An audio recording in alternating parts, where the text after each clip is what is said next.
Bonjour à tous.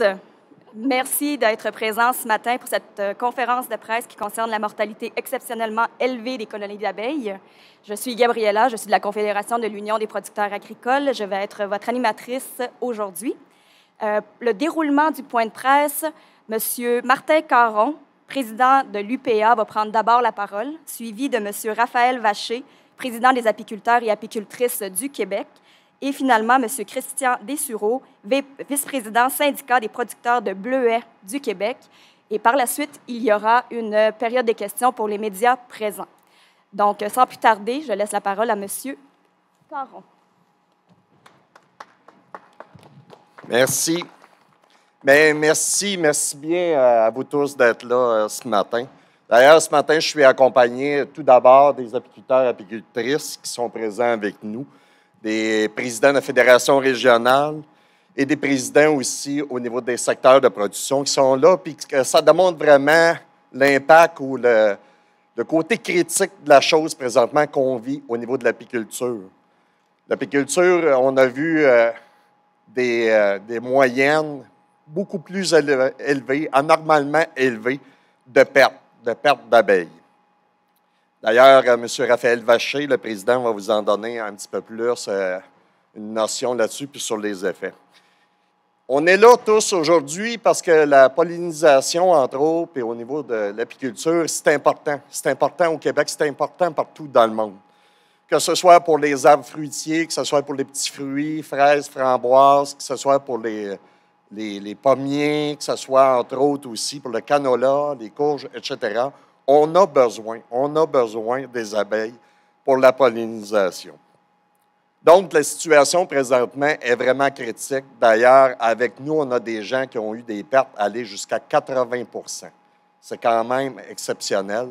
C'est très critique. Et c'est pour ça, d'ailleurs, qu'aujourd'hui, qu'on est là, qu'on est présent avec vous, parce qu'on a une demande bien précise à nos gouvernements, une demande vraiment exceptionnelle pour un cas exceptionnel. Sans plus tarder, j'inviterai M. Raphaël Vacher à venir nous présenter le portrait présentement de la situation.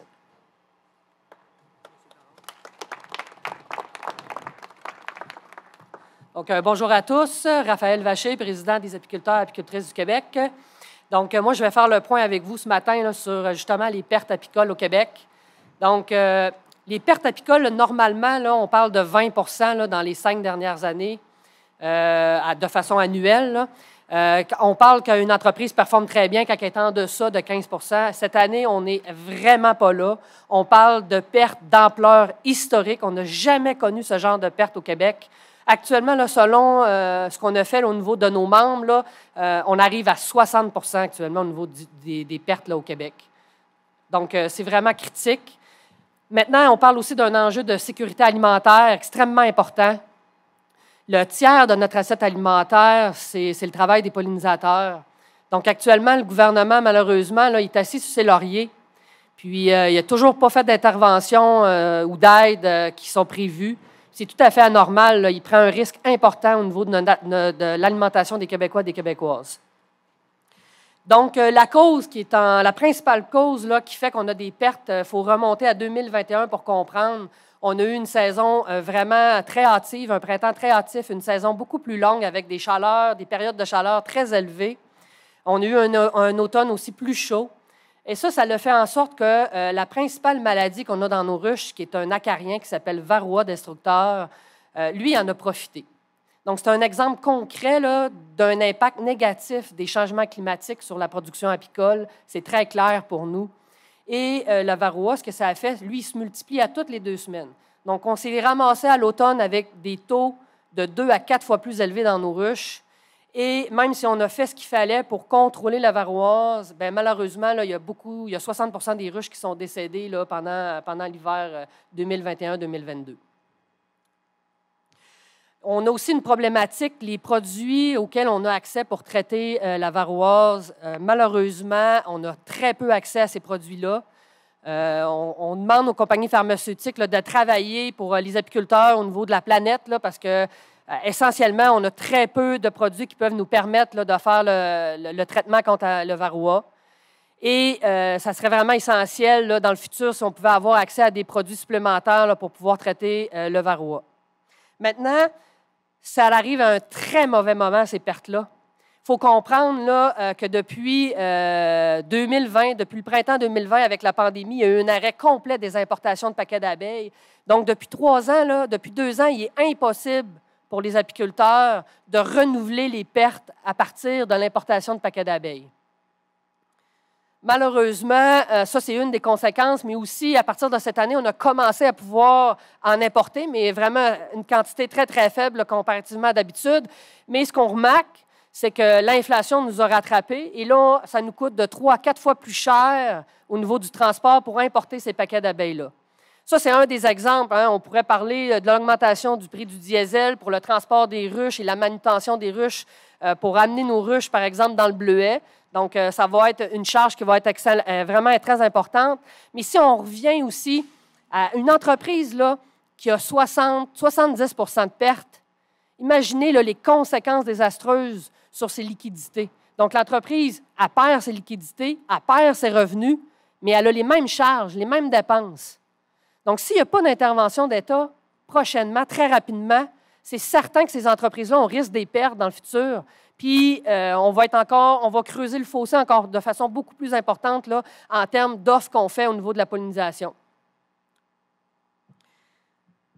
Il existe des programmes d'aide hein, pour nous soutenir. Par exemple, on pense à la financière agricole. Les programmes d'aide, actuellement, ils ne sont pas conçus pour une situation catastrophique comme on le vit aujourd'hui. Donc, il va falloir absolument qu'il y ait des aides qui soient amenées pour notre secteur afin de régler cette problématique-là. Donc, maintenant, la demande qu'on fait aujourd'hui, elle est très simple. On demande aux 2 paliers de gouvernement d'intervenir de façon immédiate. On parle là, de quelques semaines seulement. Là. Si le gouvernement n'intervient pas d'ici 2 à 3 semaines, la saison 2022 va être échappée par les apiculteurs. On va perdre une année de production complète. Donc ça serait vraiment un désastre. Et de l'autre côté, si le gouvernement intervient de façon immédiate, ce que ça va faire, c'est que les apiculteurs vont pouvoir avoir accès à des liquidités, vont pouvoir se racheter des abeilles et ils vont pouvoir commencer à remonter le cheptel pour que l'année prochaine, on soit revenu à des niveaux sensiblement normaux. Donc, la demande, elle est très claire. 12 millions de dollars qu'on demande aux 2 paliers de gouvernement pour intervenir au niveau de l'apiculture. Donc, l'aide qu'on demande aussi doit être accompagnée d'un montant significatif pour la recherche afin qu'on trouve des solutions durables et alternatives là, à la problématique de la varroise. Et c'est pour ça qu'on fait cette demande-là aujourd'hui au niveau des gouvernements. Maintenant, j'inviterai M. Dessureau, le représentant des producteurs de bleuets, à venir prendre la parole pour vous expliquer les effets néfastes que va avoir là, le manque de ruches cette année sur d'autres secteurs d'agriculture. Merci.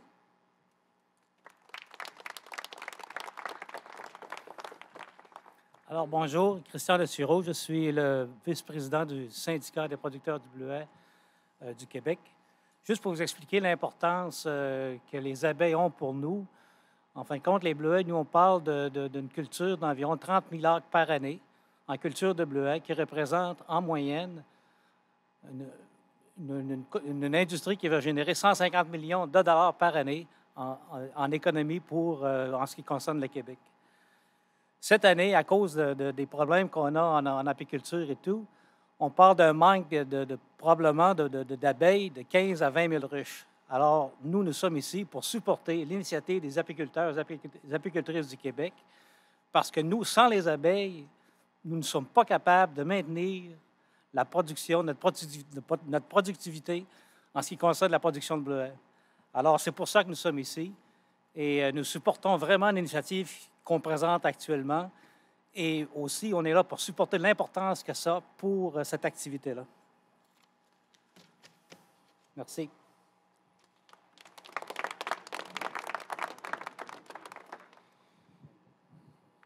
Merci Christian, merci Raphaël. Je veux juste que vous preniez quelques secondes, juste pour réaliser quelque chose. Puis c'est juste pour vous démontrer pourquoi les gens sont tous solidaires ici au niveau des productions. Il n'y a pas une production présentement qui serait capable de passer à travers des pertes de 60 % de le cheptel, que ce soit au niveau animal ou que ce soit au niveau des cultures, s'il n'y avait pas des programmes exceptionnels.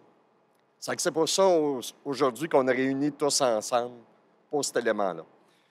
Les demandes, la demande de 12 millions, dans un premier temps, il y a un 10 millions qui est demandé sur 5 ans. Et ce 10 millions-là qui est demandé sur 5 ans, c'est un prêt sans intérêt. C'est pour aider, un peu comme Raphaël le mentionnait, au niveau de la liquidité. Il y a un autre volet aussi à court terme, parce que souvent on nous dit « Ah, il y a des programmes d'assurance récolte qui sont là à la financière, puis qui vont régler ces choses-là. » Mais avec une situation exceptionnelle-là, malheureusement, ce fonds-là de l'assurance récolte qui est déjà déficitaire ne pourra pas répondre aux besoins criants des apiculteurs et des apicultrices. L'autre volet qui est demandé, c'est un 6 millions qui est demandé vraiment à très, très court terme sur un plan d'action concerté. Parce que les apiculteurs et apicultrices l'ont bien dit, puis Raphaël l'a bien mentionné, nous, on a un problème avec le varroa destructeur. Il faut trouver des solutions. Il faut trouver des solutions rapidement. Comment on peut aider pour rebâtir ce cheptel-là? Comment aussi qu'on peut travailler, entre autres, pour être indépendant, entre autres, de toutes les autres demandes qu'on peut faire au niveau des importations. Un autre élément, la recherche, un autre montant qui est demandé au niveau de la recherche, bien, il faut aller un petit peu plus loin dans la recherche pour éviter ou pour diminuer ces impacts-là ou trouver cette solution-là. Les changements climatiques ont des impacts majeurs. On voit des apiculteurs et apicultrices le vivre présentement. Ça prend des plans d'adaptation qui soient bien adaptés à leur production et à ce qu'ils vivent présentement. Ça que sans plus tarder, on demande au gouvernement fédéral et provincial. Puis je sais qu'au niveau de la COVID, où ces enjeux-là, ils ont été très rapides à réagir. On leur demande présentement, avec cette situation-là, de réagir très rapidement. On vous le rappelle, au niveau de l'apiculture, c'est 30 millions ici au niveau du Québec, mais c'est 500 millions de retombées. La productivité qu'on vous parle des autres secteurs, que ce soit dans le bleuet, comme Christian l'a mentionné, ça a un impact majeur. On parle d'autonomie alimentaire, on parle de productivité, mais si on n'a pas les pollinisateurs, si on n'a pas les abeilles, on ne pourra pas atteindre ces objectifs-là, entre autres. Il est important d'avoir un message clair de nos gouvernements et un appui vraiment spécifique à ce qu'on vit présentement, une situation critique et exceptionnelle. Merci.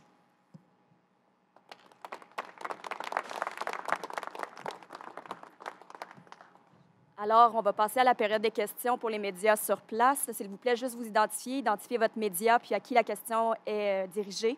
Peut-être parler un peu fort puisqu'il n'y a pas de micro de votre côté. Merci.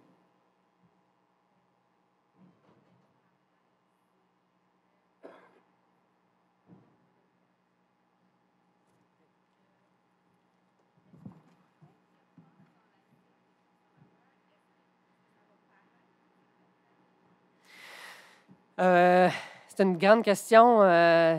Oui, ça va paraître. Maintenant, s'il n'y a pas d'intervention, ça va paraître. S'il y a une intervention, on va limiter les dégâts. Bien, écoutez, il faut s'attendre qu'il va y avoir moins de bleuets produits, moins de canneberges produits, moins de pommes. La conformation aussi des fruits ne sera pas l'idéal. La conservation des fruits va être moins longue quand il n'y a pas une bonne pollinisation. Il y a plus de parasitisme aussi au niveau des fruits lorsque la pollinisation n'est pas bien effectuée. Donc, c'est toutes les conséquences qu'on peut voir, là, mais il va y avoir aussi des diminutions de rendement au niveau des grains, il va y avoir des diminutions de rendement au niveau des légumes. Donc, il y a beaucoup d'impact qui va se faire ressentir au niveau de l'assiette alimentaire des Québécois et des Québécoises. Actuellement, les traitements sont disponibles. Il y a quelques produits qui sont sur le marché, mais on n'a pas beaucoup accès à différents produits. Quand on se compare à d'autres productions, là, au niveau des sciences animales ou même végétales, là, il y a vraiment très peu de produits auxquels on a accès. Puis ces produits-là sont là depuis très longtemps. Donc, il peut y avoir des phénomènes de résistance là, qui vont apparaître, qui vont faire que les produits vont être moins performants. Là. Il faut en développer des nouveaux. Il faut aussi avoir accès à ceux qui existent déjà, par exemple, en Europe. En Europe, ils ont accès à au moins 2 produits supplémentaires que nous. Donc, je pense qu'il y a un certain travail qui peut être fait là, rapidement auprès des gouvernements.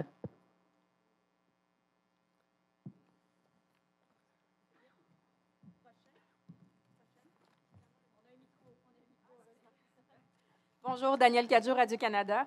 Je voulais savoir, on sait qu'il y a un problème au niveau des importations. Là, vous louez énormément de ruches. Est-ce qu'il y en aurait assez pour tout le monde pour cette saison-ci? Non, non, absolument pas. Là, cette année, on parle, juste pour le bleuet, il manquerait entre 15 et 20 000 ruches. Donc, puis les importations, essentiellement, les importations qu'il y a eu de paquets d'abeilles sont allées là, dans les prairies du Canada. Donc, nous, on a eu quelques paquets, mais très peu. Il faut comprendre aussi que nous, on ne voit pas dans l'importation de paquets comme étant la solution durable à long terme. C'est pour ça qu'on propose là, le plan d'action concerté qui a été fait durant l'hiver avec tous les maillons de la chaîne apicole. Donc, les producteurs de bleuets ont impliqués, les producteurs de canneberge. Puis, on a co-signé une lettre qu'on a envoyée au ministre La Montagne dernièrement. Donc, le ministre est tout au courant de ce plan concerté-là. Ce plan d'action-là, ce qu'il demande, c'est vraiment d'injecter de l'argent pour qu'on se délie les mains face à l'importation, qu'on devienne plus autosuffisant. Donc, l'objectif, c'est d'augmenter la vente et la production d'abeilles là, pour qu'on soit plus autosuffisant ici au Québec. D'ailleurs, ça devient une opportunité. À partir du moment où le gouvernement injectait de l'argent rapidement, ça va permettre au Québec de revenir à des niveaux presque normaux dès l'année prochaine en termes de nombre de ruches. Et à partir de ce moment-là, ça va devenir une opportunité parce qu'on va même pouvoir en vendre à d'autres provinces. Donc, moi, je pense qu'il y a vraiment là une opportunité à saisir là, pour les apiculteurs du Québec. Il y en a plusieurs qui se tournent vers les bourdons pour, comme alternative. Est-ce qu'à ce niveau-là, il y en aurait assez? Comment vous voyez ça? Bon, je sais que dans l'industrie du bleuet, là, il y a eu beaucoup plus de commandes là, qu'en temps normal au niveau des bourdons. Maintenant, le bourdon, c'est un excellent insecte là, pour polliniser, mais il n'arrive pas à cheville de l'abeille. Donc, il faut favoriser l'abeille. C'est l'abeille qui est le principal et le meilleur pollinisateur pour les producteurs de bleuets, les producteurs de canneberge. Donc, c'est vraiment les abeilles sur lesquelles il faut penser à long terme. Merci. OK. Ça fait plaisir. Bonjour, Stéphane Roland de la Presse canadienne.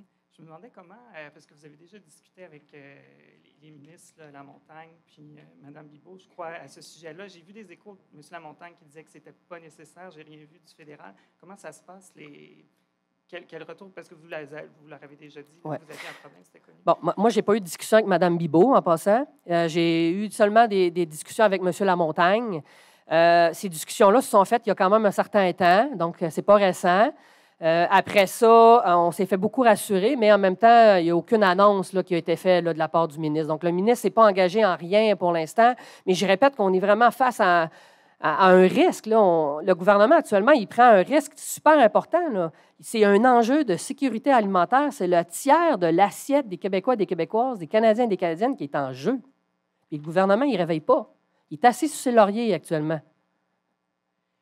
Ma prochaine question, peut-être, c'est plus pour vous, M. Caron, mais vous avez mentionné que le programme de la financière agricole n'était pas adéquat. Est-ce que vous pouvez, pour nos lecteurs qui ne connaissent pas ça, qu'est-ce que vous auriez avec le programme actuel, puis qu'est-ce que vous avez besoin, pourquoi ça ne fonctionne pas? Bien, tout d'abord, quand on parle d'assurance récolte, il faut bien expliquer aux gens là, que dans ces montants-là ou dans ces fonds-là, 40 de ces fonds-là viennent des producteurs, c'est-à-dire viennent des apiculteurs, entre autres.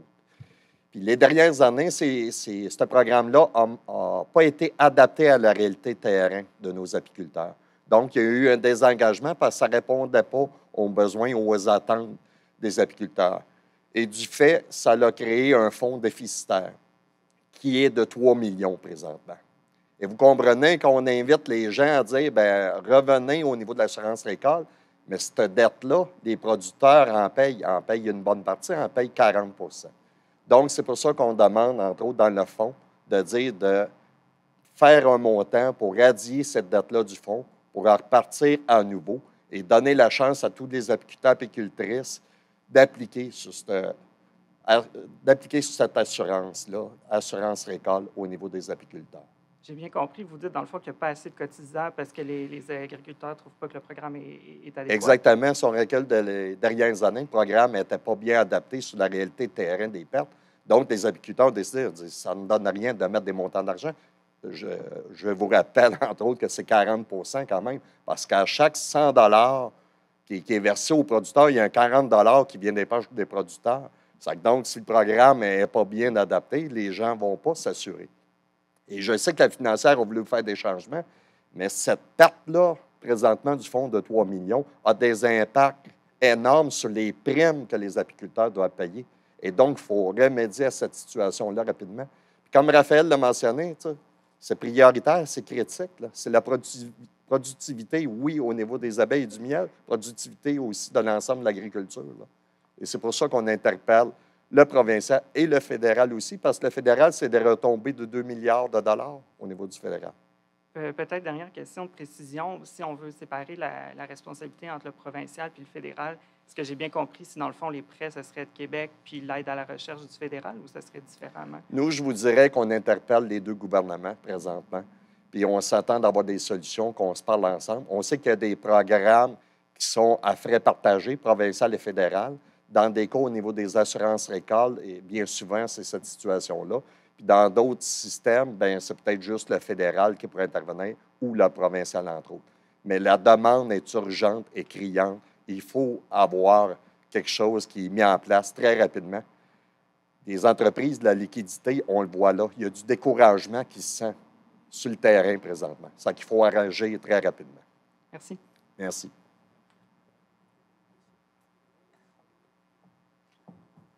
Je ne vois pas d'autres médias au micro, donc c'est ce qui est très fin à notre point de presse d'aujourd'hui, qui d'ailleurs se tient dans le cadre de la semaine de la Journée mondiale de l'abeille qui aura lieu vendredi.